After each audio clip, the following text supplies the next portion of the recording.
Good morning and welcome back to the channel. I am very excited to be back doing the daily uploads. We took a couple of days break as I went up to LA, but today we are talking about how to gain confidence as a bald man or a balding man ready to embrace that plunge. So there's really three parts here that I'm going to talk about to gaining confidence. And the first one that I'm going to talk about is being comfortable with your insecurities. One of the biggest factors into people feeling that you're a confident person, people understanding you're a confident person, and people really wanting to communicate with you and kind of see why you're so confident is usually because you are very comfortable with your insecurities. So the most confident people in the world, the people that come off as the most confident, are the ones that are the most comfortable with their insecurities. They don't seem like they're shy with their insecurities. They don't really hide their insecurities that much, and they will be open to talking about them in conversation. So you'll see that even with people, that bring up their own insecurities kind of and ask about it, even on talk shows, and celebrities do this all the time, and it comes off as a very confident move because you're willing,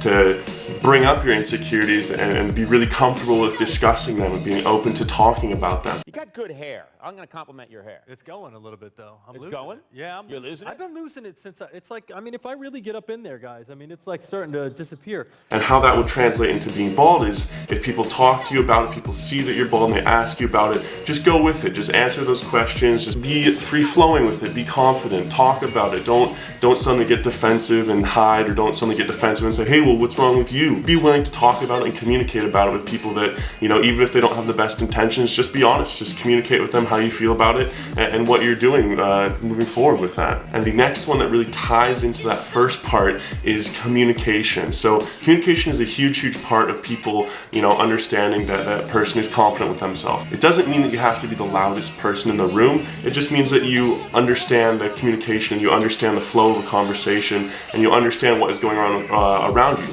Some of the quietest people come off as the most confident, but when they speak and when they do say things, it is very well thought out and it has intention to it. And also some of the loudest people in the room can come off as the most confident people just because they're willing to constantly be discussing and constantly be talking. So the main key here is to make sure that when you are communicating, if you are that extrovert, that loud person that loves to go out there and be, in the center of attention, or you are that extrovert that likes to just be there but not have the pressure of constantly having to communicate, is to make sure that when you are communicating, you're very confident with what you're saying. And what that can do is that can really make people believe in you and believe what you're saying, even if it's a lot or if it's just a little. When you are communicating, just make sure that you are comfortable with what you're saying and don't feel like you're pressured to say something when you don't have to. So that confidence of communication, whether you're extrovert, introvert, keep that channel of communication, very clear to who you are. And one of the things that I wanted to say at the end here, the last one, has to do with being able to take a joke.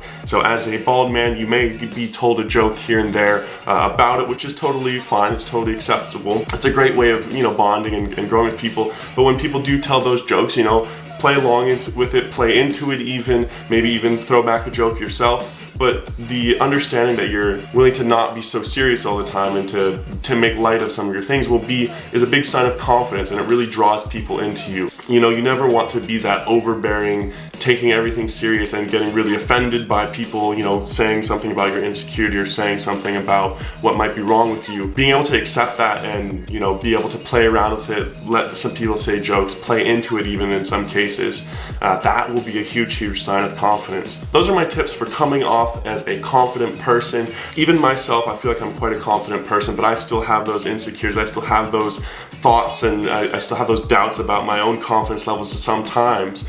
But me knowing how to be confident, knowing how to come off as confident and representing that to people really actually makes me feel even more confident. So, the saying, fake it till you make it. Sometimes you have to do that, and then that confidence just kind of bleeds into your actual natural personality. And once that happens, then you really grow into that confident person that you want to be. Anyway, that is it for today. I hope you enjoyed my tips on confidence for you. I'm happy to be back doing the daily uploads, and I will see you guys very soon.